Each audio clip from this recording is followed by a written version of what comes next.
কড়া নিরাপত্তায় উৎসবের মেজাজে শুক্রবার সকাল থেকে শুরু হলো পূর্ব ত্রিপুরা লোকসভা কেন্দ্রের ভোট। রোদের প্রখর উত্তাপ এবং গ্রীষ্মের প্রচণ্ড দাবদাহকে উপেক্ষা করে সকাল থেকে ভোটের লাইনে এসে হাজির ভোটাররা। বিশেষ করে নতুন ভোটারদের মধ্যে ভোট দানকে কেন্দ্র করে ব্যাপক উৎসাহ উদ্দীপনা প্রত্যক্ষ করা গেল। দু একটি কেন্দ্রেই ইভিএমে কিছুটা ত্রুটি দেখা দেওয়ায় ভোট শুরু হতে কিছুটা বিলম্ব হয়েছে, যদিও ইভিএম অতি দ্রুত সারাই করা হয়েছে। সকাল থেকেই উৎসবের মেজাজে চলছে ভোটদান। ভোটদান পর্বকে ঘিরে কোথাও কোনো ধরনের অপ্রীতিকর ঘটনার খবর নেই। প্রথমবারের মতো ভোটদান করে খুশি এক যুবতী ভোটার। ভোটদান করে তিনি বলেন, যাকে তিনি ভোট দিয়েছেন সেই প্রার্থীকে তিনি পছন্দ করেন।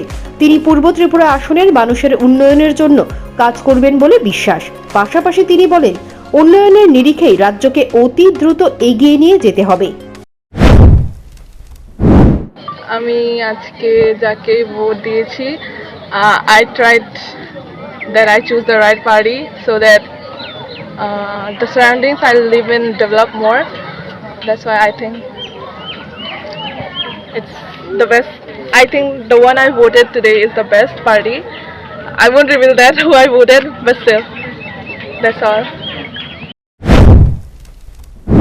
রাজ্য নির্বাচন কমিশনের দেওয়া সর্বশেষ তথ্য অনুযায়ী পূর্ব ত্রিপুরা আসনে মোট ভোটার সংখ্যা 13,95,089 জন। এর মধ্যে পুরুষের সংখ্যা 60,01,708 জন, মহিলা ভোটারের সংখ্যা 6,93,365 জন।